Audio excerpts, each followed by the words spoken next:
Temperature dependence of the rate of reaction. This is very important part of the chapter where we are relating temperature with the rate constant. Actually, whenever we increases temperature, rate of reaction mostly increases because rate constant increases. Most of the chemical reactions are accelerated by increase in temperature. For a chemical reaction with rise in temperature by 10 degrees, the rate constant is nearly doubled. If we increase temperature by 10 degree, rate constant is nearly doubled. So rate of reaction increases fast. So this relation between temperature and rate constant is given by Arrhenius in his equation. Equation is K equals to A exponential of minus EA upon RT. Here K is rate constant, A is Arrhenius factor or pre-exponential factor, R is the gas constant, EA is activation energy in joules per moles, T is the temperature in Kelvin. Arrhenius equation. So now we will focus on Arrhenius equation because it is very important in numericals. Most the times in CBSE question comes on this topic. So K equals to A e to the power minus EA upon RT. This is the Arrhenius equation. This equation is difficult directly to solve because there is exponential factor. So if we want to simplify, we need to take log both sides. So we are taking log both sides. So it is natural log of K equals to natural log of A minus EA upon RT, as natural log of exponential becomes equal to 1. So this is the equation. Now if we are changing temperature, so if temperature is T1, equation becomes at T1, K is K1, so it is log K1 and here it is RT1. So same equation but only K1 and T1. Similarly, when temperature is T2, we have K2 and T2, rest all remain same. Natural log of K2 equals to natural log of A minus EA upon RT2. So this is my second equation. Now we will subtract equation 2 from equation 1. So the formula is log K2 minus log K1 equals to EA upon RT1 minus EA upon RT2. Now we will take common, EA upon R we will take common, it becomes 1 upon T1 minus 1 upon T2. And log A minus log B is equals to log A upon B. So this becomes natural log of K2 upon K1. So this is the equation. We are using natural log. And now we will change this into log base 10. So the factor 2.303 is multiplied. So now this is the final equation where we will solve numericals. Log K2 upon K1 equals to EA upon 2.303 R 1 upon T1 minus 1 upon T2. For T1, K1 and for T2 it is K2. Temperature must be in Kelvin. If it is given in degree Celsius, it has to be changed. R is the gas constant. Its value is in joules.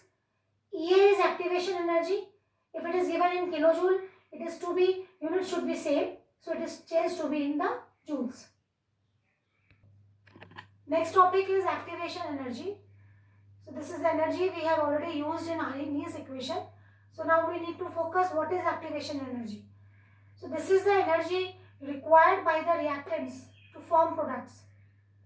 So when the reactants change to products, they need to cross a barrier, energy barrier, where activated complex or intermediate is formed. So reactants to activated complex, this energy is known as activation energy. We can see a graph here. This graph is for the exothermic process. As we can see, energy of the reactants is higher than energy of the product. So this is the difference in energy. Here energy is released because extra energy is released as products have lesser energy. But when reactants form product, directly it is not formed. They need to have activated complex and then activated complex changes into products. So this energy gap between energy of the reactants and activated complex is known as activation energy. The next topic is effect of catalyst on rate of reaction. So catalyst is a substance which increases the rate of reaction without itself undergoing any permanent chemical change. Catalyst is actually, it decreases the activation energy. It does not change a non-spontaneous process into spontaneous process. It only changes where the process is already feasible. So now we have a plot here where potential energy is plotted versus reaction coordinate. So here we can see this particular curve is for the reaction where catalyst is not used. So we can see the activation energy is higher. This is the alternate path where we have used a catalyst. So basically catalyst reduces the activation energy. It completes the reaction in the same way, but it uses alternate path for the reaction. So we can see here, this is the activation energy with catalyst, it is lower, and this is the activation energy without catalyst, which is higher. So lesser amount of energy is used to change reactants into products with the use of catalyst. Next theory is collision theory of chemical reactions.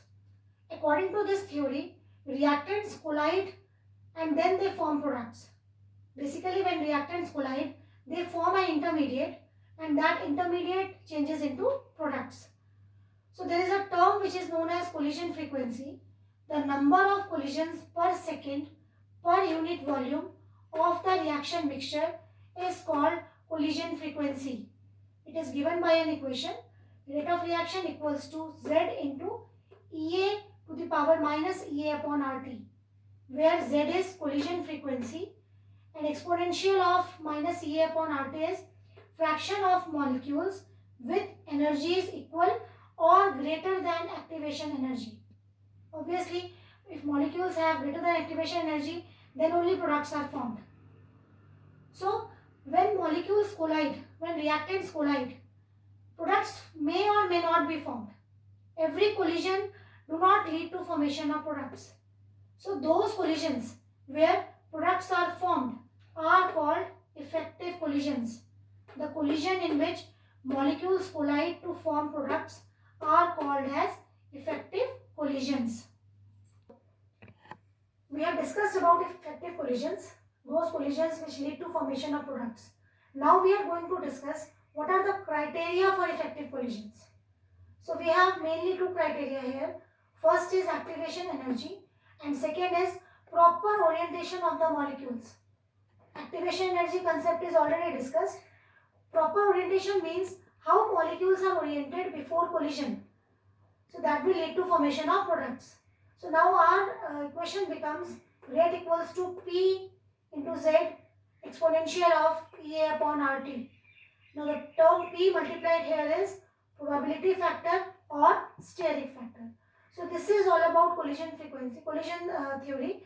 Now we have some drawbacks of collision theory.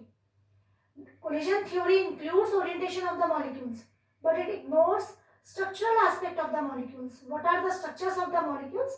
That is ignored by the collision theory. Thank you.